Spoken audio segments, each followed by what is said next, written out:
পরবর্তী বছরগুলোতে হজে যাবেন, হজে যাওয়ার নিয়ত এবং ইচ্ছা যাদের আছে তাদের উদ্দেশ্য করে।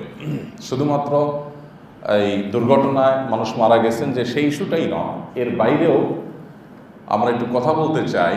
আমার দেখা কিছু তিক্ত অভিজ্ঞতা, কিছু দুঃখ, কিছু ব্যথা, যেগুলো দেখে আমার কাছে মনে হয়েছে যে হজে যারা যেতে চান সে মানুষগুলোর উদ্দেশ্যে কিছু কথা না বললেই নয়।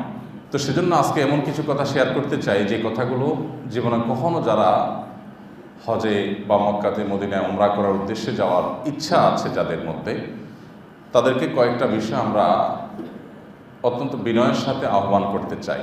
প্রথম কথা হলো, হজ এমন একটি ইবাদত যে ইবাদতের জন্য অনেক আগে থেকে প্রস্তুতি নিতে হয়।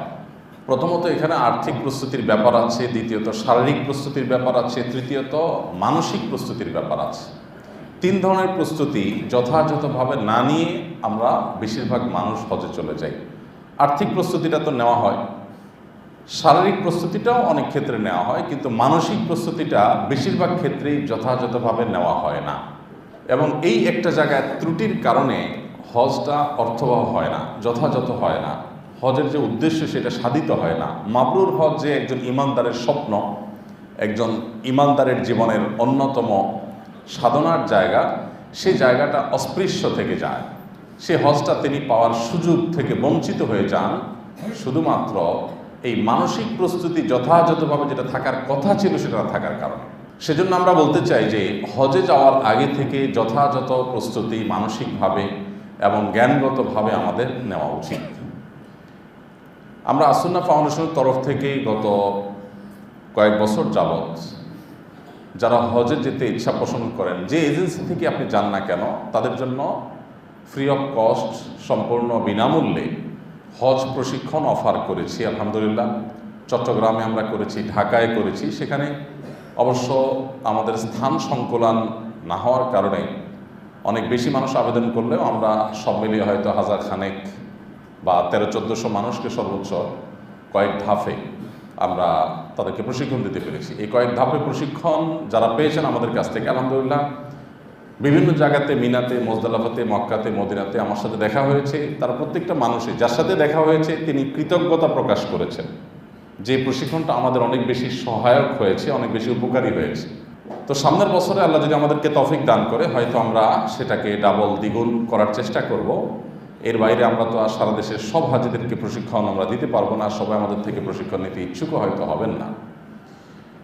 এই কথাটি এই জন্য বলা যে হজের যে আবহ, সেখানকার যে পরিবেশ, শুধু মাসআলাগত বিষয় নয়, মাসআলাগত বিষয় তো আছেই, এর বাইরে পরিবেশগত বিষয়টা অত্যন্ত গুরুত্বপূর্ণ। বিশেষ করে গত কয়েক বছর যাবৎ সেখানে হজ হচ্ছে গরমের মধ্যে, আর প্রতি বছরই তীব্র গরম, একেবারে তীব্র থেকে তীব্রতর হচ্ছে। যার কারণে এই ভয়াবহ গরমে হজ করতে গিয়ে আমাদের যথাযথ প্রস্তুতি না থাকার কারণে অনেক মানুষ ক্ষতিগ্রস্ত হচ্ছে। যদিও আলহামদুলিল্লাহ এবার যে 1300-রও বেশি মানুষ মারা গেছে, সেখানে বাংলাদেশিদের সংখ্যা 50 জনের কাছাকাছি। অর্থাৎ তুলনামূলকভাবে বাংলাদেশে হাজিদের যে সংখ্যা, সে রেশিও অনুপাতে আলহামদুলিল্লাহ মৃত্যুর হার অন্য অনেকের তুলনায় অনেক বেশি না। মিশরীদের মধ্যে মৃত্যুর হার সবচেয়ে বেশি। টোটাল মৃত্যুর প্রায় 50%ই হলো মিশরীরা। 600-রও বেশি মানুষ, 650 বেশি মানুষ তাদের মধ্যে ছিল। তো এই যে যথাযথ প্রস্তুতির অভাবে আমাদের সমস্যাগুলো হয়। প্রথমত সমস্যা হয় মাসআলাগত সমস্যা। মাসআলাগত সমস্যা এত প্রকট, এত মারাত্মক যে এক এক এজেন্সির হাজি সাহেবরা এক এক নিয়মে হজ করেন এবং যার যা খুশি তা করেন। প্রতি বছরই প্রায় এই জাতীয় জিনিসগুলো দেখতে দেখতে দেখতে দেখতে দিন দিন আমার পেরেশানি আস্তে আস্তে বাড়ছে যে হজের মতো ইবাদত, এত ব্যয়সাধ্য, এত শ্রমসাধ্য ইবাদত, যেখানে 6-7 লাখ 8 লাখ টাকা ব্যয় করা লাগছে, সেখানে লম্বা একটা সময় দিতে হচ্ছে। নামাজের জন্য আমাদের এত সময় দিতে হয় না। 1 মাস 1.5 মাস পর্যন্ত আমরা মক্কা মদিনায় পড়ে থাকতে হচ্ছে। এতগুলো সময় ইনভেস্ট করছি, এতগুলো টাকা ইনভেস্ট করছি, এবং সবচেয়ে কষ্টসাধ্য, ইসলামের অন্য কোনো রকম পালন করতে এত কষ্ট করতে হয় না, শারীরিক পরিশ্রম এত বেশি হয় না। এত কষ্ট, এত অর্থ, এত সময় ব্যয় করার পরও যদি হজটা যথাযথভাবে না হয়, এর চেয়ে দুঃখজনক বিষয় আর কি হতে পারে। আমরা বেশিরভাগ হজযাত্রীরা তারা হজে যাওয়ার যথেষ্ট আগে থেকে প্রপার প্রশিক্ষণ নেই না, কিছু বই পুস্তক পড়াটাকে শুধুমাত্র যথেষ্ট মনে করি এবং অনেক ক্ষেত্রে সেটুকু আমরা করি না, যার কারণে দেখা যায় মাসআলাগত ত্রুটি আমাদের পদে পদে হয়, পদে পদে হয়।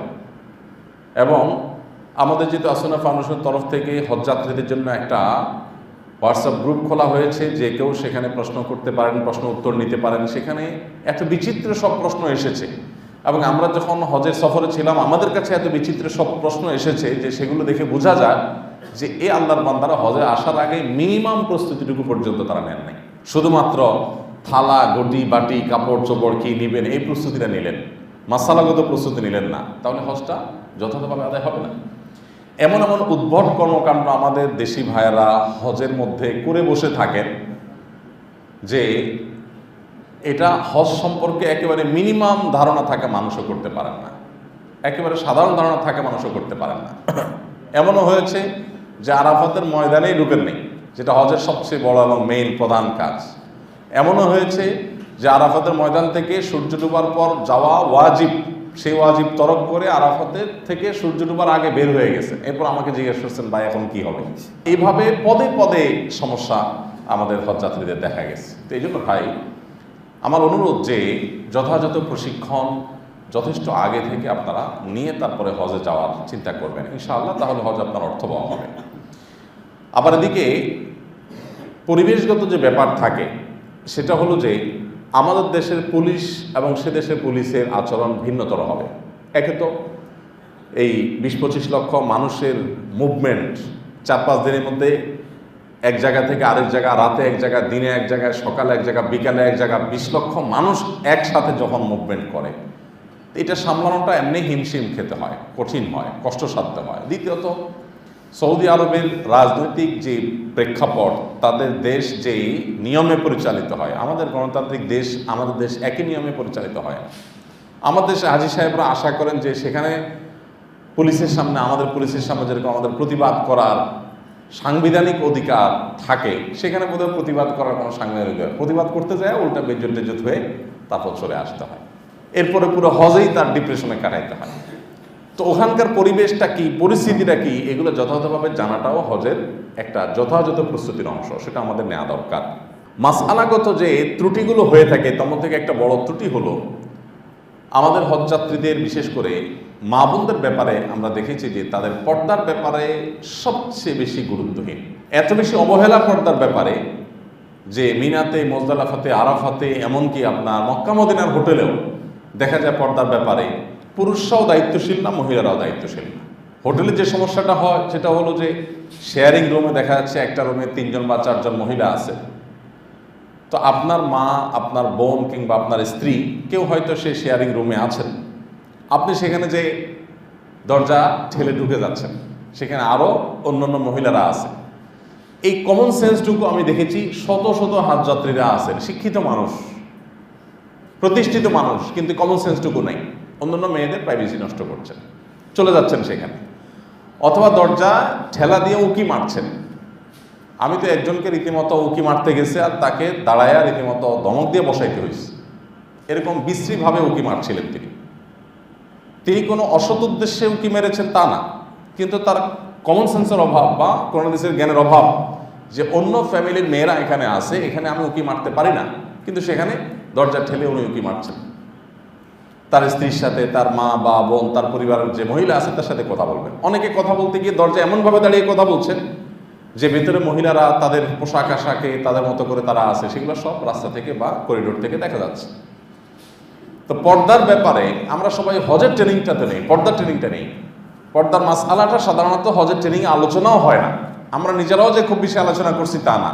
তো আমার তিক্ত অভিজ্ঞতা হয়েছে, সামনে থেকে আমরা হয়তো বিষয়ে খুব বেশি সতর্ক করতে পারবো মানুষদেরকে। আরাফাতে বেশিরভাগ তাঁবুগুলোতে দেখা গেছে যে মহিলার পুরুষ সব এক জায়গায়, একটা তাঁবুর মধ্যেই, মানে একটা রুমের মধ্যেই মহিলারাও শুয়ে আছে, পুরুষরাও শুয়ে আছে। মুজদালিফাতে এটা তো নিয়ন্ত্রণ করার মতো সুযোগই নেই, সেখানে যে তাঁবুর সিস্টেমই নেই, যার কারণে সেখানে সবাই একটা একটা কার্পেট নিয়ে যার যার মতো করে নিজস্ব সতর্কতা অবলম্বন করে। কিন্তু এখানে দেখা যায় 200-250 মানুষ, এর ভিতরে 100 মহিলা, 200 পুরুষ, সব ফ্ল্যাট বিছানা। তো সেখানে এজেন্সির যারা দায়িত্বশীল আছেন তারা যে উদ্যোগ নেবেন, তারা যে একটু পর্দা দিবেন, মহিলাদের পর্দা বিষয়টা খেয়াল করবেন, এগুলো ম্যাক্সিমাম এজেন্সির লোকজন করে না। এজেন্সির লোকজনের কাজ হলো বাস দিয়ে নিয়ে গেছে, নিয়ে আসছে, জায়গা মতো পৌঁছা দিছে, দায়িত্ব শেষ হয়ে গেছে, বাস কিল্লা ফতে। পর্দা থাকলো কি গেল এটা তাদের দেখা দেখি নাই। হাজী সাহেবরা যারা হজ করতে যান তারাও বুঝেন না। অনেক পুরুষরা আছে মহিলাদের টয়লেটের ওখানে গিয়ে দাঁড়ায় দাঁড়ায় আলাপ করতেছে, গল্প করতেছে, তার সামনে অন্য মহিলারা উজু করছে, তাদের হাত মুখ খুলতে হচ্ছে, তাদের কাপড় চোপড় শর্টকাট করে সংক্ষিপ্ত করে তাদের ওয়াশরুমে যেতে হচ্ছে, সেখানে যায় দাঁড়ায় আছে বেহায়ের মতো বহু হজযাত্রী, একজন দুজন না, শত শত। আবার অনেক মহিলারাও আছে যে স্বামীর সাথে আলাপের নাম দিয়া পুরুষদের তাঁবুর এখানে এসে তিনি পর্দা লঙ্ঘন করছেন। এটা রীতিমতো আমাদের দেশে হজযাত্রীদের মধ্যে মহামারীর আকার ধারণ করেছে। এবং হজে যে পর্দার বিধান মানতে হয় এটা আমরা অনেকে মনে করি বোধহয় হজের ক্ষেত্রে পর্দার বিধানের শিথিলতা আছে। কারণ অনেক দেশে মেয়েরা আছে যে দেশে মেয়েরা আসলে পর্দাই করে না, তারা হজে এসেও ওই রকমই থাকে। তো ওইগুলো দেখে আমার দেশের পর্দানশীল মেয়েরাও হয়তো মনে করে কেউ কেউ যে বোধহয় এখানে আসলে পর্দার করে শিথিলতা আছে, তাহলে আরাবিয়ান মেয়েরা, ইরানি তুরানি মেয়েরা তারা কেন এরকম খোলামেলা আছে। তো এই জন্য এই বিষয়টা খুব গুরুত্বপূর্ণ যে আমরা হজে যাওয়ার আগে পর্দার বিধিবিধানগুলো খুব ভালো করে জেনে নিব। বিশেষ করে যে সমস্ত কারণে আমাদের হজ নষ্ট হয়ে যেতে পারে সেই কারণগুলোর ভিতরে একটা বড় কারণ হলো এই পর্দাহীনতা বা পর্দার ত্রুটি। তো এই জন্য এই বিষয়টাকে আমরা খুব বেশি ইনশাআল্লাহ খেয়াল রাখবো এবং খুব বেশি মনোযোগ দিব, যাতে করে কোনো অবস্থাতেই পর্দাহীনতার এই বিষয়টি, এই ব্যাধিটা আমাদেরকে পেয়ে না বসে। আমরা পর্দাহীনতার যে নানা চিত্র দেখেছি, এর মধ্যে আরেকটা চিত্র হলো, ভয়াবহ চিত্র হলো যে এমনও আছেন স্বামী স্ত্রী নন বা মাহারাম নন, কিন্তু হজের সফরে গিয়ে তারা মাহারামের চাইতে আপন হয়ে যাচ্ছেন এবং ঘনিষ্ঠ হয়ে যাচ্ছেন, মিশছেন, উঠা বসা করছেন। মানে রীতিমতো কবিরা গুনাহ। কিসের হজ, কিসের সওয়াব, উল্টা আরো গুনাহ হবে। এবং এই জিনিসটা আমরা দেখেছি যত বেশি মানুষ যাচ্ছে, মানে সংখ্যা যত বাড়ছে এই ত্রুটির পরিমাণও তত বাড়ছে। এটা একটা ভয়াবহ আকার ধারণ করেছে। তো এই বিষয়টা আমরা ইনশাআল্লাহ খেয়াল রাখার চেষ্টা করবো সবাই যারা পরবর্তীতে যাবো ইনশাআল্লাহ। বিশেষ করে নজরের হেফাজত। দেখেন আল্লাহ তাআলা 3টি কাজ করতে নিষেধ করেছেন হজের সফরে। ফামান ফারাজা ফিহিন্নাল হাজ্জা ফালা রাফাসা ওয়ালা ফুসুকা ওয়ালা জিদালা ফিল হজ। রাফাস যদি স্ত্রী সহবাসকে বোঝানো হয়, কিন্তু এখানে নারী ঘটিত যে অপরাধ আছে, গুনাহগুলো মানুষ করে থাকে, সেগুলো এর মধ্যে সামিল হয়ে যায় আরো স্বয়ংক্রিয়ভাবে। নিজের বিবাহিত স্ত্রী যেখানে এহরামরত অবস্থাতে আল্লাহ তাআলা তার সাথে সম্পর্ক করা, শারীরিক সম্পর্ক যেখানে আরাম করেছেন, সেখানে অন্য নারীদের সাথে তাদের সৌন্দর্য যদি কেউ দেখে বেড়ায় তাহলে সে কত ভয়াবহ হবে সেটা বলাই বাহুল্য। তাহলে আলাদা করে আল্লাহ তাআলা কেন নিষেধ করেছেন এই বিষয়টা থেকে, অশ্লীলতা থেকে বা এই জাতীয় যৌনতা সংশ্লিষ্ট অপরাধ থেকে বেঁচে থাকার জন্য আলাদা করে কেন নিষেধ করেছেন আল্লাহ তাআলা? হয়তো বা এই জন্য যে সেখানে হজের যে মুভমেন্ট হবে, লক্ষ লক্ষ মানুষ একসাথে যাবে, মহিলা পুরুষ একসাথে যাবে, অনেক মহিলা সেখানে তার নিজেকে তিনি হয়তো যথাযথভাবে রাখতে অসক্ষম হবেন, অনেকে হয়তো শরিয়ার মাসআলা জানা না থাকার কারণে বা তার চেতনা দুর্বল হওয়ার কারণে, তাকওয়া দুর্বল হওয়ার কারণে তিনি হয়তো পর্দাহীন থাকবেন। এই চান্সে যেন আপনি আপনার নজরের হেফাজত করেন বা এই চান্সে যেন আপনি যেন গুনাহ না করেন, এই জন্য আল্লাহ তাআলা আলাদা করে গুরুত্ব দিয়ে বলছেন যারা হজ করবে তারা যেন এটা যেন খেয়াল করে। এটা খেয়াল করার নামগন্ধ খুব একটা নেই। উল্টা বরং দেখা যায় যে ইচ্ছাকৃতভাবে সেখানে অনেকে গেট টুগেদারের একটা সুযোগ পেয়ে যান মনে হয়, এরকম একটা ব্যাপার স্যাপার। আল্লাহ তাআলা আমাদেরকে হেফাজত থাকার তৌফিক দান করুন। যারা হজ এজেন্সি আছেন তাদের কর্তব্য হজ এজেন্সিগুলো বা হজ এজেন্সির মালিকগুলো তারা যেন হজ যাত্রীদেরকে আগে থেকে এই বিষয়গুলো সতর্ক করেন এবং আল্লাহর ভয় দেন। আমরা বিশেষ করে অজুখানাতে, তারপরে মিনাতে, মুজদালিফাতে, তাবুতে, আরাফাতের ময়দানের মতো জায়গা, সেখানে আমরা দেখেছি যে ঢলাঢলি করে কোনো প্রকার পর্দা বাজ বিছান নেই, একেবারে মাখামাখি করে মানুষ সেখানে থাকছে। কিসের ইবাদত হচ্ছে? রীতিমতো তামাশা। এই জন্য যারা ভবিষ্যতে যাবেন ইনশাআল্লাহ সতর্ক থাকবেন। আরেকটা গুরুত্বপূর্ণ বিষয় যেটি আমাদের হজকে নষ্ট করে দিচ্ছে সেটি হলো সেলফির রোগ। সেলফি আর ভিডিও, ছবি তোলা, এটা দিন দিন এমন একটা পর্যায়ে ধারণ করেছে, বিশেষ করে এইবার আমার কাছে মনে হয়েছে যে রীতিমতো এই লোকগুলো মনে হয় অসুস্থ। আমার কাছে মনে হয়েছে যে ব্যাধিগ্রস্ত রীতিমতো। শখ করে একটা ছবি মোবাইলে তুলে রাখলো, আবার একটা দৃশ্য, মদিনার একটা দৃশ্য, এটা একটা বিষয় যে স্মৃতির জন্য একটা ছবি সে তুলে রাখলো, মসজিদের ছবি, কাবাগরের ছবি, এটা একটা বিষয়। কিন্তু প্রত্যেকটা জায়গায় কিছু লোক যে ইবাদতের চাইতে তাদের মোবাইল বেশি আগায় যায়, আল্লাহর কাছে দোয়াতে হাত ওঠার আগে মোবাইল উঠে যায়। বুঝে আসছে কথা? প্রত্যেকটা জায়গাতে। এবং দেখা যায় যে তওয়াফরত অবস্থায় তারা সেলফি তুলছে, ভিডিও করছে, লাইভ করছে, মিনা মুজদালিফাতে করছে, সাফা মারওয়াতে করছে, দোয়া কবুলের জায়গাগুলোতে করছে, গুরুত্বপূর্ণ জায়গাগুলোতে করছে। অনেকে তওয়াফরত অবস্থাতে আমার সাথে সেলফি তুলতে আসে, তখন যে কি কষ্ট লাগে, মানে কি যে ব্যথা হয় তখন, যে এত কষ্ট করে দোয়ার একটা পরিবেশ মনের ভিতরে তৈরি করছি, মাত্র ফুল ফেজে আসছি, এখন তো দোয়াটা শুরু করব, আর এসে যখন দাঁতটা বের করে বলে ভাই একটা ছবি তুলি, তখন মুড মেজাজটা ঠিক রাখা খুব কঠিন হয়ে যায়। অনেক কষ্ট করে বলি ভাই, এই জায়গায় এসে যেখানে আল্লাহর দিকে রুজু হবেন, সর্বান্তঃকরণে আল্লাহ ছাড়া আর কাউকে স্মরণ করবেন না, সেখানে এসে বান্দার দিকে মনোনিবেশ করে ফেলছেন, অন্য কিছু আপনাকে আকৃষ্ট করে ফেলছে, কত দুঃখজনক বিষয়। সবচেয়ে খারাপ লেগেছে আমার কাছে, যেটা প্রতি বছরই দেখি, কিন্তু এই বছর আমার কাছে একটু বেশি মনে হলো, হয়তো আমার চোখে বেশি পড়েছে, সেটা হলো যে নবী করিম সাল্লাল্লাহু আলাইহি সাল্লামের কবর জিয়ারত করতে গিয়ে যেই হারে মোবাইলে ভিডিও করা হয়, যেই হারে ছবি তোলা হয়, যতজন ভিজিটার আছে, আমার মনে হয় 50% বেশি মানুষের হাতে মোবাইল, কিনা কি জানে, মানে এত বেশি মোবাইল উঠে মনে হয় যে প্রায় সবার হাতে মোবাইল। যেখানে রাসূল আকরাম সাল্লাল্লাহু আলাইহি সাল্লামের কবরের কাছে গিয়ে কান্নার রোল পড়ে যাওয়ার কথা, একজন ইমানদার তার প্রিয় নবী সাল্লাল্লাহু আলাইহি সাল্লামকে জীবদ্দশা দেখার সুযোগ হয় নাই, তার নবী সাল্লাল্লাহু আলাইহি সাল্লাম দুনিয়া থেকে চলে গেছেন, তার শাফাআত, তার সুপারিশ তার নাজাতের কারণ হতে পারে, তার কবরের পাশে সালাম পেশ করা এটা তার নাজাতের কারণ হতে পারে, যেখানে আবু বকর ওমর রাদিয়াল্লাহু তাআলা শুয়ে আছেন, যেখানে নবী সাল্লাল্লাহু আলাইহি সাল্লাম শুয়ে আছেন, যেখানে তার আবেগের সবটুকুন ঢেলে দেওয়ার কথা, যেখানে তার চোখ দিয়ে ছলছল করে পানি পড়তে পড়তে দুরূদ প্রেরণ করার কথা, সেখানে সে সহাস্য বদনে এবং হাসি মুখে সে সেলফি ভিডিও করছে, তামাশা করছে। আপনারা অবাক হবেন, নবী করিম সাল্লাল্লাহু আলাইহি ওয়াসাল্লাম একটা হাদিস 1400 বছর আগে তিনি বলে গেছেন। দেখেন আজকের পরিস্থিতিতে মিলালে মনে হচ্ছে আজকের পরিস্থিতির জন্য তিনি বলেছেন। তার হাদিসের অলৌকিকত্ব দেখেন। তিনি বলেছেন, লা তাত্তাখিযু কবরি ঈদা, তোমরা আমার কবরকে ঈদ বা উৎসবের উপলক্ষে পরিণত করো না। আমার কবরকে তোমরা উৎসবের উপলক্ষে পরিণত করিও না। যে হারে আমরা এখন ছবি ভিডিও করছি, লাইভ করছি, এবং নবী সাল্লাল্লাহু আলাইহি ওয়াসাল্লামের কবর জিয়ারত করতে গিয়ে যেভাবে আমরা উৎসব মুখর একটা পরিবেশ তৈরি করছি, তাতে নবী করিম সাল্লাল্লাহু আলাইহি ওয়াসাল্লাম সেই হাদিসটার কথা আমার স্মরণ হলো, যে তিনি তখনই বলে গেছেন কবরস্থানে কেউ তো উৎসব করতে যায় না। যায় সাধারণত আমাদের দেশে যে ওরস টোরস হয়, দেখেন আপনারা, কোনো পীর সাহেব মারা গেছেন, কোনো ব্যক্তি মারা গেছেন, তার কবরের ওখানে ওরস হয়। ওরসে সাধারণত কি হয়? ঢোল তবলা, গান বাজনা, খাওয়া দাওয়া, ফুর্তি, কেনাকাটা, আপনার বিভিন্ন রকমের কি বলে মেলা করা, উৎসব করা, ফুর্তি করা, জুয়ার আসর করা, এগুলো হয়। তো নবী করিম সাল্লাল্লাহু আলাইহি সাল্লামের কবরে তো উম্মত যাবে মলিন মুখে, নবী সাল্লাল্লাহু আলাইহি সাল্লামের কবরে তো উম্মত যাবে হলো চোখের পানি ছলছল করবে, তার হৃদয় নিংড়ানো ভালোবাসা এটা উঠলে উঠবে, এই অবস্থায় সে যাবে।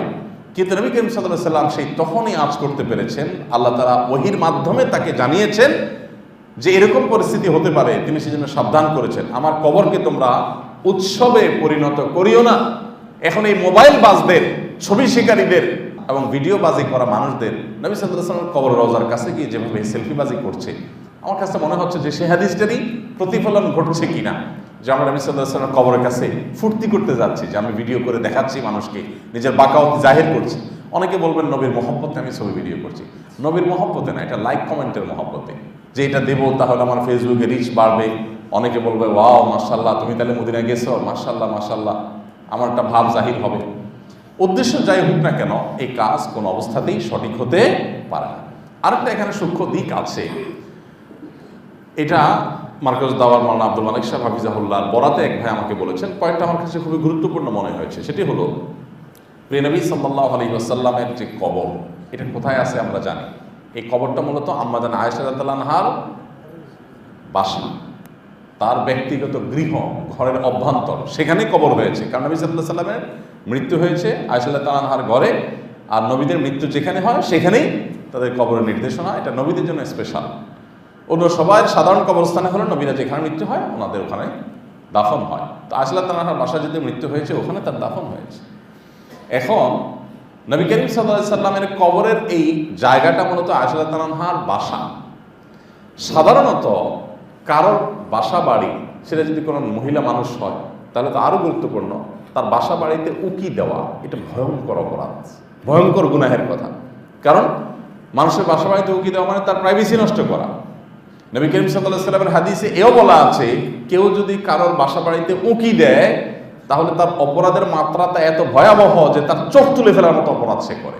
চোখ তুলে ফেলতে বলা হয় নাই, তবে অপরাধের মাত্রা বোঝাতে গিয়ে বলা হয়েছে যে তার চোখ তোলার মতো অপরাধ সে করেছে, এত বড় জঘন্য অপরাধ করেছে যদি কারোর বাসা বাড়িতে, কারোর অফিসে, কোনো জায়গায় কেউ উকি ঝুঁকি মেরে দেখে। আমাদের দেশে তো এগুলো বিশেষ করে গ্রামাঞ্চলেতে কথিতই আছে যে কোনো ঘরে স্বামী স্ত্রীর একটু জোরে কথাবার্তা চলছে, কোনো কারণে বাদানুবাদ হয়েছে, তো আশেপাশে মহিলারা সব অ্যালার্ট হয়ে যায়, তাই না? এই চুপ চুপ কোনো কথা বলিস না, এবার কান দিয়ে শুনে কি বলতেছে, আছে না নাই? মানে যতগুলো মহিলা ততগুলো সিসি ক্যামেরা। শুধু মহিলারাই কাম করে তা না, পুরুষরাও করে, তবে মহিলাদের মধ্যে এই রোগটা বেশি। গ্রামাঞ্চলে একটু বেশি, শহরে তো ওয়ালে কারণে সুযোগ পায় না, সুযোগের অভাবে শহরের মানুষ সৎ। বাকি গ্রামের মানুষের যেহেতু সুযোগটা থাকে, এই জন্য কাঁচা ঘর, টিনের ঘর হলে একটু জোরে আওয়াজ হচ্ছে স্বামী স্ত্রীর বা শাশুড়ির সাথে বৌমার, তো সাথে সাথে আশেপাশের সমস্ত মহিলাগুলো সব অ্যালার্ট হয়ে যায়, এই সব চুপ চুপ দেখি কি চলছে, কান পেতে শুনে কোন রকম একটা দুর্বল পয়েন্ট পাইলেই হলো, এবার ওইটা মার্কেটিং শুরু হয়ে যায়। ভাইরা আমার, ব্যক্তিগত বিষয়গুলোকে ইসলাম কত গুরুত্বের সাথে দেখে। নবী করিম সাল্লাল্লাহু আলাইহি ওয়াসাল্লাম বলেছেন, ইজা হাদ্দাসার রাজুলু ফালতাফাতা ফাহি আমানা। কোন ব্যক্তি কারোর সাথে কথা বলেছে, কথা বলার পর সেখান থেকে সে যদি সরে যায়, তাহলে এই কথা তার কাছে আমানত হয়ে যায়, এটা সে আর কারোর কাছে বলে বেড়ানোর অধিকার নাই। আজকাল তো এমন একটা পর্যায়ে আসছি আমরা, সোশ্যাল মিডিয়াতে, ফেসবুকে কয়েকদিন পর পরই মানুষের ইনবক্সের লেখা জোখা, ইনবক্সের বক্তব্য, এগুলো ভাইরাল হয় না? আমানত। আপনার সাথে ইনবক্সে কেউ কোনো আলাপ আলোচনা করেছে, কোনো জাতীয় স্বার্থ না থাকলে আপনি তার সাথে মনোমালিন্য হয়েছে, এবার ইনবক্সের লেখাজোখা এগুলাকে স্ক্রিনশট আপনি বাহিরে প্রকাশ শুরু করে দেন, এটা প্রাইভেসি লঙ্ঘন হয়। তো নবী করিম সাল্লাল্লাহু আলাইহি ওয়াসাল্লামের যে ঘর, কবর, এটা যদি আজলাত নামের ঘর, এমনিতে সাধারণ ঘরে উকি মারা যদি এত বড় অপরাধ হয়, সেখানে নবী করিম সাল্লাল্লাহু আলাইহি ওয়াসাল্লামের কবর, যেটা আম্মাজান আয়েশার ঘর, নবী সাল্লাল্লাহু আলাইহি ওয়াসাল্লামের স্ত্রীর ঘর, সেখানে উকি মারাটার অপরাধের মাত্রা কত বেশি হতে পারে? আমি কি বুঝাতে পারছি বিষয়টা? আপনি রাসূলুল্লাহ সাল্লাল্লাহু আলাইহি ওয়াসাল্লামের কবর জিয়ারত করতে যাচ্ছেন, প্রত্যেকটা মানুষকে দেখবেন এভাবে উকি ঝুঁকি মারে, ভিতরে কি আছে এটা দেখা দেখির চেষ্টা করে। যদিও রাসূল আকরাম সাল্লাল্লাহু আলাইহি ওয়াসাল্লামের কবর, ওখান থেকে দেখা যাওয়ার কোনো সুযোগ নেই, গ্রিল আছে, কিন্তু গ্রিল থেকে, গ্রিলের পাশেই যে কবর তা না, এখানে ওয়াল আছে, তারপরে যায় কবর, দেখার তো সুযোগ নাই, উল্টা বরং উকি ঝুঁকি করে নিজের আমলটা নষ্ট করে। নবী সাল্লাল্লাহু আলাইহি ওয়াসাল্লামের কবর জিয়ারত করে সওয়াব পাওয়ার চাইতে বরং গুনাহ হচ্ছে। প্রত্যেকটা পদে পদে এভাবে মানুষ গুনাহগার হচ্ছে। শুধু তাই নয়, হজ যাত্রীরা হজ করতে যান, হজ করে তিনি কি নিয়ে আসেন, আল্লাহর মহব্বত তার মধ্যে আদৌ আছে কিনা, সেটা তাকে টানে কিনা, এগুলো বোঝার কোনো উপায় নেই। হোটেলগুলোতে যে পরিমাণ আড্ডা বসে, রুমগুলোতে যে পরিমাণ আড্ডা জমে, রাজনৈতিক আলাপ, অর্থনৈতিক আলাপ, ব্যবসায়িক আলাপ সালাপ, বিশেষ করে বাংলাদেশের হজ যাত্রীদের বড় অংশ থাকে মেসফালা। আর মেসফালা যারা থাকে, এই অঞ্চলে হাজার হাজার বাংলাদেশি হাজিদের আমার হিসাবে 70 থেকে 80% হাজি নামাজ পড়ে হয় হোটেলে, আর না হলে রাস্তায়। হারামে যাইতে একটু কষ্ট হয়, পুলিশ ঘুরাই দেয়, ওই কষ্টটা করতে রাজি না, বেশিরভাগ মানুষ রাস্তাতে দাঁড়ায় যায়। কেউ কেউ মাসালা জিগায়, ভাই হোটেলের রুম থেকে ওই জামাতে শরীক হওয়া যাবে না? তাই বলে আমরা দেশ থেকেও শরীক হলে তো আরো সহজ হইত, আর এত কষ্ট করে আসাই লাগতো না। এত টাকা খরচ করে গেছে, হোটেল থেকে একটু হেঁটে হারাম পর্যন্ত যাবে, সেটার জন্য প্রস্তুত না। শুধু সেটাই না, এত দুঃখজনক অধ্যায় এবং এত দুঃখজনক বাস্তবতা চোখের সামনে আসে যে গত রমজানে আমার সাথে একই ফ্লাইটে এক ভাই ফিরছিলেন ওমরা করে। তো আমি দেখলাম যে আমার সামনে, আমার পাশের সিটে উনি বসা, মুখে মাশাআল্লাহ চাঁদ দাঁড়িয়ে আছে, দেখলাম ভরা দাড়ি, গায়ে পাঞ্জাবি আছে, ওমরা করে ফিরতেছেন। পুরা পথ উনি খুব নোংরা একটা ফিল্ম দেখতে দেখতে আসলেন, ঠিক আমার সামনে, এমনভাবে যে একদম আমার চোখ পড়াল। পুরা পথ কান থেকে ওটা সরালেনই না, উনি সেই জিকির করতে করতে আসলেন। এবার আমরা আমাদের সাথে দেখছি যে এক বৃদ্ধ মহিলা এবং বৃদ্ধ পুরুষ, তারাও একই কাজ করলেন। মাশাআল্লাহ, মহিলা আবার হেজাব পরা, অবাক লাগলো আমার কাছে। এবং হাজিদের যে ফিতা ওটা গলা দেওয়া আছে, তার মানে তিনি হজযাত্রী বোঝাই যাচ্ছে। তো তারাও স্বামী স্ত্রী দুইজনই একবারে পুরা পথ ফিল্ম দেখতে দেখতে তারা আসলেন। তারা গেছেন হজ করতে, আসতেছেন কি দেখতে দেখতে? ফিল্ম দেখতে দেখতে। ভাইরা আমার, মানে এরকম সব বিচিত্র অভিজ্ঞতা যে সেটা দেখে আমার কাছে মনে হয় যে হজটাকে আমরা অনেকটা তামাশায় পরিণত করে ফেলেছি আমাদের দেশে। ছেলে মেয়ের হয়তো টাকা পয়সা আছে, বাপ মারা টাকা পয়সা দিয়ে পাঠাই দিয়েছে, হজের কোনো গরজ তার মধ্যে নাই, কোনো ব্যথা দরদ তার মধ্যে নাই, শুধু যাওয়া দরকার, গেছে এবং তামাশা করে আসছে। তো আমরা যারা পরবর্তীতে হজ করব, আমরা এই বিষয়গুলোকে খুব লক্ষ্য রাখবো। আল্লাহ তাআলা আমাদেরকে এগুলো থেকে বেঁচে থাকার তৌফিক দান করুন। তৃতীয় যে পয়েন্টটা বলবো তা হলো, হজ্জে মাবরুর হবে তখন যে হজে আপনি মানুষকে খাদ্য দান করবেন, মানুষের উপকার করবেন, কোনো হজ যাত্রীর ভালো কোনো কাজে আসবেন, তার কোনো কষ্ট দিবেন না। কিন্তু হজ যাত্রীদের মধ্যে ঠেলাঠেলি করাটাকে একটা ইবাদত মনে করা হয়, মনে হয় যে ঠেলে সামনে আগে যাও। তওয়াফ করছেন আপনি, হাঁটেন না, সবাইকে ঠেলে ঠেলে আপনার ভেঙে ভেঙে সামনের দিকে চলে যেতে হবে, মানুষকে ধাক্কায় ধাক্কায়, এরকম একটা প্রবণতা। এগুলো আফ্রিকান হাজিরা তারা অনেকেই করে, আমার দেশে হাজিরাও করে। মহিলা নাই, পুরুষ নাই, কোনো দেখা দেখি নাই এবং কোনো বাস বিচার নাই। তো এই কারণে আমাদের হজ অর্থবহ হয় না এবং হজে মাবরুর হয় না।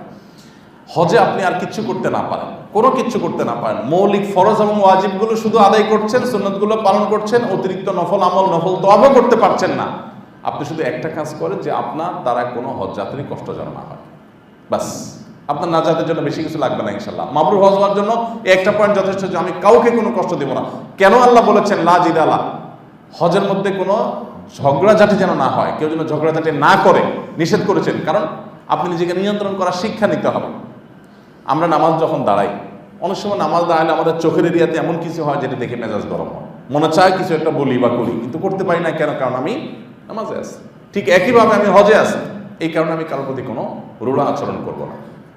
ম্যাক্সিমাম হজযাত্রীরা দেখা যায় যে এই ক্ষেত্রে ঠেলাঠেলি করা, এবার বন্দি করতেছে, রোনাজারি করতেছে, দোয়া করতেছে, কিন্তু রাস্তায় যাচ্ছে, তওয়াফে যাচ্ছে, মিনা থেকে, মুজদালিফা থেকে, আরাফাত থেকে এক জায়গাতে আর জায়গায় যাচ্ছে, রাস্তাঘাটে মানুষকে কষ্ট দিচ্ছে, মানুষের অধিকার নষ্ট করছে। এমনকি দেখেছি আমি যে এবার বিশেষ করে মানুষের মৃত্যুর হার যে অনেক বেশি, সেটার প্রধান কারণ ছিল হিট স্ট্রোক, গরমের কারণে। এত বেশি গরম ছিল যে এই গরমে আসলে অনেকে সহ্য করতে পারে না। যদিও মৃত ব্যক্তিদের মধ্যে বেশিরভাগ লোকরাই ইলিগাল হাজি ছিল, অর্থাৎ হজের পারমিট তাদের ছিল না। তো হজের পারমিট না থাকার কারণে কি হয়েছে, হাজিদের যে সুবিধা, তাবু, এসি, এগুলো তারা পায় নাই। তো বেশি সময় রোদের মধ্যে থাকতে থাকতে শরীরের পানি শূন্যতা হইতে হইতে চরম আকারে গিয়ে তারা মৃত্যুর মুখে পতিত হয়েছে। প্রায় 6 শতাধিক মানুষ এভাবে মৃত্যুবরণ করেছে সৌদি সরকারের বর্ণনা অনুযায়ী। তো যাই হোক, তো এই যে পানির সংকট, এই পানির সংকটে আমি দেখেছি যে অনেক হাজি সাহেবের কাছে 3 বোতল 4 বোতল পানি আছে, এখানে আরেকজনের প্রাণ উষ্ঠাগত মরে যাচ্ছে, কিন্তু একটু পানি সেখানে দিচ্ছে না। কি হজ করতে গেছে আমার বুঝেই আসে না, যেটা কোন ধরনের হজ। আপনি আল্লাহর বান্দা কষ্ট পাচ্ছে, পানি চাচ্ছে, আপনার কাছে 3-4 বোতল আছে, আপনি চিন্তা করতেছেন যে আমার তো লাগবে, তো আপনার লাগলে 1 বোতল লাগবে। মানুষ একদিন বাঁচার জন্য তো 1 বোতল যথেষ্ট হয়, 2 বোতল, সামনে আবার পানি তো কোথাও না কোথাও পাবেন। এই মুহূর্তে একটা লোকের ইমার্জেন্সি, একটা বোতল সেখানে দিচ্ছে না। সবাই যে এরকম তা না, অনেকে দিয়েছেন আলহামদুলিল্লাহ, কিন্তু অনেককে দেখা গেছে তারা এইটুকু স্যাক্রিফাইস করতে রাজি ছিলেন না। এই জন্য ভাইরা, হজকে অর্থবহ করবার জন্য প্রথমত যথাযথ প্রশিক্ষণ করে যাবেন, প্রশিক্ষণ নিয়ে যাবেন, সেখানকার পরিবেশ এবং মাসআলাগত দিকগুলো সবগুলোকে পুঙ্খানুপুঙ্খরূপে জেনে যাবেন, চ্যালেঞ্জেসগুলো ভালো করে বুঝে যাবেন যে চ্যালেঞ্জগুলো কী কী থাকবে, এগুলো সব মাথায় রেখে যাবেন। দ্বিতীয়ত, পর্দার বিষয়টাকে বিশেষভাবে, চোখের হেফাজত পুরুষরা আর মহিলা তাদের সৌন্দর্যের হেফাজত, পর্দার হেফাজত, এই দুটো জিনিস করার সংকল্প করে তারপরে হজের জন্য মুভ করবেন। তৃতীয়ত, আমরা যখন হজে যাওয়ার নিয়ত করবো ইনশাআল্লাহ, আগে থেকে আমরা পাক্কা নিয়ত করে নিব, কোনো সেলফিবাজি, কোনো ভিডিওবাজি, কোনো আপনার লাইভবাজি, এ সমস্ত তামাশা করে হজের মতো ইবাদতকে হাস্যকর একটা নিছক পর্যটনে আমরা পরিণত করব না। এই চেষ্টা আমরা করবো ইনশাআল্লাহ।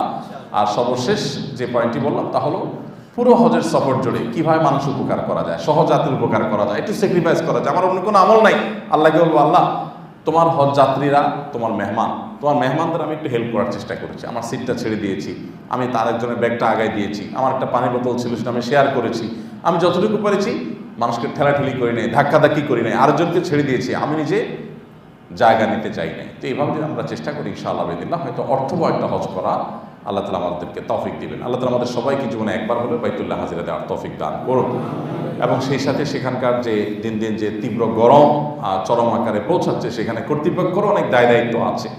কারণ হাজি সাহেবদের মধ্যে যারা টিন শেড দিয়ে আসতে পারছে মুজদালিফা থেকে, তাদের তুলনামূলকভাবে টিন শেডটা অনেক উপরে থাকে, টিন শেডের 2 পাশে বড় বড় ফ্যানে বাতাস ছাড়া হয়, পানি মারা হয়, ছিটানো হয় গায়ে, এবং ঠান্ডা পানির জন্য টুকটাক কিছু আপনার ফিল্টারের ব্যবস্থা থাকে।